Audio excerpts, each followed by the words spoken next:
이래서 한전, 도시가스, 수자원공사, 공공의료의 명박이 민영화하려던 거인데 절대 해서는 안 되는 것들입니다. 기업이 적자가 나더라도 국가가 국민을 위해서 보호해야 할 기업들입니다. 냉방 민영화 시킨 것들 봐라. 적자의 비리로 엄청난 국고소실과 혈세가 낭비되고 있다. 다 조사해서 원상복귀시키고 처벌해야 한다. 국민에게 직결되는 가스, 수도, 전기는 적자가 나더라도 세금으로 보전하더라도 민영화는 안 된다는 것을 증명하는 것이다. 네티즌들이 왜 그렇게 반응하고 댓글을 달았을까요?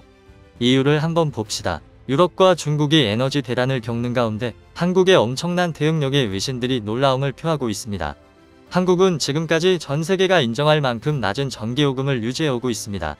가장 비싼 독일과 비교해서도 4분의 1 정도밖에 되지 않는 수치입니다. 한국에서 8년 만에 kW 시당 3원을 올리겠다고 한 것이 큰 논란이 됐을 정도입니다. 4인 가구 기준 주택용 전기료가 최대 1,050원 정도 인상되는 수준이었는데 지난해 1분기 요금이나 폭만큼 올렸다는 점에서 사실상 동결인 셈이었죠. 이는 최근 외국 상황과 비교했을 때 대단한 수치임을 알 수 있습니다. 27일 블룸버그는 지난 1년 동안 천연가스 가격이 500% 가까이 급등했다며 유럽의 에너지 위기가 전 세계로 확산하려 한다라는 보도를 긴급 타진한 바 있습니다. 다만 한국의 경우 장기 LNG 계약을 맺고 있어 공급에 큰 차질이 없을 것이라며 불호했죠. 천연가스 가격은 1년 전 4달러선 MMBTU당에서 최근 25달러 이상으로 치솟고 있습니다. 한국이 대비를 하지 않았다면 엄청난 에너지 위기가 왔을 것이란 분석입니다. 일부 투자자들은 배럴당 유가가 200달러까지 오른다는 것에 베팅하는 분위기입니다. 그만큼 미래 에너지 시장을 심각하게 보고 있는 것입니다. 특히 유럽은 국가 간 전력 거래가 활성화되어 있음에도 동반 위기를 겪고 있습니다. 코로나로 전 기사용이 줄자 천연가스 비축량을 평소보다 25% 줄인 것도 문제였습니다. 지난 1년 동안 약 700만 가구는 단전 등 에너지 차단 통보를 받은 바 있는데 유럽 인구의 20에서 30%가 에너지 빈곤에 시달리고 있는 상황입니다. 그런데도 최근 전기 가스 요금을 인상하는 유럽 국가들이 속출하고 있습니다. 로이터에 따르면 최근 독일의 전력 도매가는 메가와트 시당 65유로까지 올랐고 이는 지난 3년간의 평균보다 무려 74%나 높아진 가격이죠. 블룸버그는 석탄 부족으로 독일 발전소가 멈추어 섰다는 소식까지 전해왔습니다. 1998년 전력 민영화 후 전기료만 높아졌을 뿐 위기에 취약한 구조가 돼 버린 것입니다. 프랑스 또한 10월부터 천연가스 가격을 12.6% 인상한다고 밝혔는데 올해 이미 44% 인상한 상황이라 엄청난 전기료 폭등이 진행되고 있습니다. 게다가 영국은 8월 이후 천연가스 폭등을 감당하지 못해 에너지 업체 10곳이 파산했고 수송 차량 운전사 부족으로 석유 확보 대란까지 벌어지고 있습니다. 올겨울 각 가구가 새로 부담해야 하는 요금 인상분이 약 47,000원으로 추정되고 있죠. 영국 에너지 회사 사장은 누구도 예상하지 못한 극심한 가격 충격에 시달렸다며 회사가 더 이상 지속할 수 없을 정도로 천연가스 가격이 뛰었다라고 한탄했습니다. 영국의 가스 비축량이 유럽 전체의 1% 이하인 것도 위기를 키워왔습니다.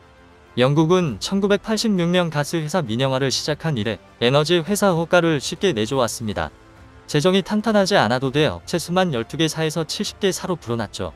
그들은 수시로 가격이 변하는 도매시장에서 천연가스를 구매한 뒤 판매해왔습니다.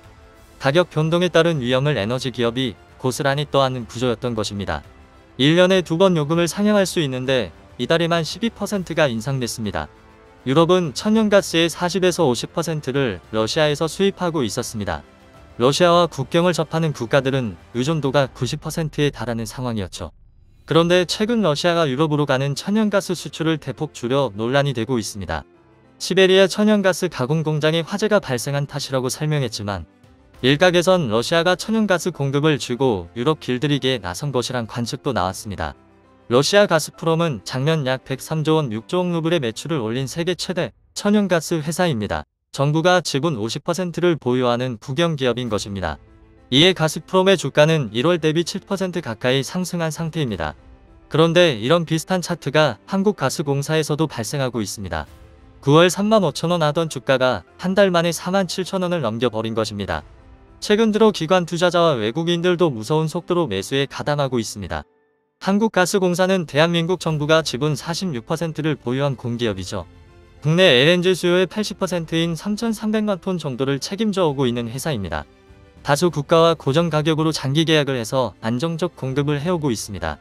30일 산업부 차관은 유럽 등의 에너지 문제가 국내에 제한적 영향을 줄 것이라 밝힌 바 있습니다. LNG를 원료로 사용하는 석유화학 업체들도 타격이 제한적이라는 분석입니다. 한국은 2030년까지 LNG 설비 용량을 55GW로 증대시킨다는 목표를 세워왔습니다. 그런데 대부분 장기 계약을 통해 가격 리스크를 해소하고 있는 상태입니다. 한국의 LNG 수입 비중을 보면 카타르가 32%, 호주 18%, 미국 10% 순입니다. 카타르와는 1995년 첫 도입 계약을 맺은 뒤 현재 연간 900만 톤을 사들이고 있습니다. 그런데 최근 한국과 카타르가 맺은 계약 내용이 전 세계를 충격에 빠뜨리고 있습니다. 7월 한국가스공사는 카타르 측과 200만 톤 규모의 LNG 도입 계약을 체결한 바 있습니다. 그런데 놀랍게도 기존 단가보다 약 34% 저렴하게 계약을 해버린 것입니다. 비용 절감 액수는 20년간 총 10억 달러 이상으로 추산됐죠. 카타르와 맺은 490만 톤 규모 계약이 2024년 종료되는데 그에 따른 재연장 성격으로 볼 수 있습니다. 게다가 증량 및 감량 일부 취소 등 한국에 유리한 조건을 다수 확보한 것으로 나타났습니다. 합의 배경에는 카타르와 장기간 맺어온 긴밀한 파트너 관계가 영향을 미쳤다는 평가입니다. 당시 알카비 장관은 어려울 때 도울 수 있는 든든한 친구로 지내고 싶다 라며 감사 인사를 전해왔습니다. 그 후 LNG 도입 계약을 새롭게 하면서 팽팽한 신경전을 벌이기도 했는데 카타르 실무 협상팀은 가격을 깎아줄 이유가 없다 라며 강하게 맞섰고 교착 상태에 빠지는 듯했습니다. 이때 한국가스공사체 사장은 알카비 장관과 직접談判에 나서기도 했습니다. LNG 가격 상승이 한국 시장 전반에 미치는 영향을 설명하고 향후 협력을 다짐했죠. 이에 알카비 장관은 수출 가격을 대폭 인하하는 제협상의 전격 승인을 했던 것입니다. 한국은 이를 기준으로 다른 LNG 수출 국가도 약 1300만 톤에 달하는 도입 물량 재계약 시 압박 카드로도 쓸 수 있다는 분석입니다. 즉 카타르와의 우호적 관계가 가격 협상력을 높여주고 있는 것입니다. 게다가 한국조선 3사는 지난해 6월 카타르 석유공사와 100척 이상의 LNG 운반선 슬롯 확보 계약을 체결하기도 했습니다. 현재 전 세계적 수요가 급증했기에 본격적인 발주가 기대되는 상황입니다. 카타르는 매장량 900조 톤이 넘는 세계 최대 천연가스전 노스필드를 보유하고 있습니다. 연간 7,700만 톤을 생산할 수 있으며 2024년까지 1억 1천만 톤으로 확대한다는 계획이요. 카타르는 이미 세계에서 가장 저렴한 LNG 생산국이 됐습니다. 손익 가격이 4달러선 MMBTU로 러시아 모잠비크 5에서 8달러보다 낮죠.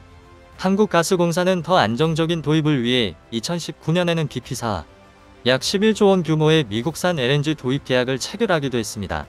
에너지 위기가 오기 전에 중동, 유럽, 미주 지역 등으로 도입선을 다변화해 놓은 것입니다. 작년 상반기 한국의 미국산 액화천연가스 수입량은 역대 최대치를 기록했죠. 가스공사의 상반기 순이익은 4,600억 원대로 전년 대비 11배나 커졌고 2023년까지의 영업이익도 1조 3천억 원으로 꾸준한 증가가 예상됩니다. 과거 해외 자원 개발로 막대한 손실을 보았는데 이제 원상 회복을 하는 것입니다. 그런데 한국과는 다르게 울며 겨자 먹기로 카타르와 계약을 한 나라도 있습니다. 바로 중국 정부인데 에너지 업체에 얼마나 들던지 겨울철 에너지를 확보하라고 지시했죠. 제조업 허브인 광둥성이 피크타임 산업 전기료를 25% 올리는 등 위기를 겪었기 때문입니다. 중국에서 전력 제한 조치를 시행하고 있는 곳은 20개 성이 넘습니다. 다급해진 중국은 9월 말 카타르와 연간 350만 톤 규모의 계약을 체결한 것으로 나타났습니다. 2022년 1월부터 당장 사용하겠다는 것인데 15년간 도입 계약을 한 상태입니다. 그것도 에너지 가격이 최고치를 달리고 있는 순간에 말입니다. 세계 최대 천연가스 소비국인 중국은 지난해 대비 거의 2배 가까이 구매를 늘려왔습니다.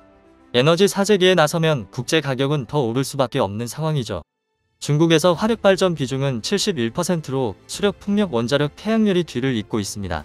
당초 2023년 완공 예정인 스촨성 량어코우 수력발전소도 조기 가동에 들어갔죠.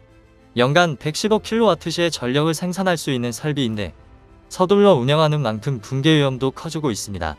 블룸버그는 중국의 에너지 위기가 시진핑 전력 계획의 약점이라고 비판하기도 했습니다. 일본 또한 가정용 도시가스 요금이 비싸기로 유명한데 민영화에 따른 부작용을 겪고 있습니다. 민간 사업자들이 지역별 독과점 체제로 높은 가스 요금을 유지하고 있는 것이죠. 이용 극대화를 위해 설비 투자를 축소해 잦은 정전까지 발생하고 있는 상황입니다. 국민을 위한 에너지 정책을 추진하는 한국, 끝까지 살아남을 나라는 어디일까요?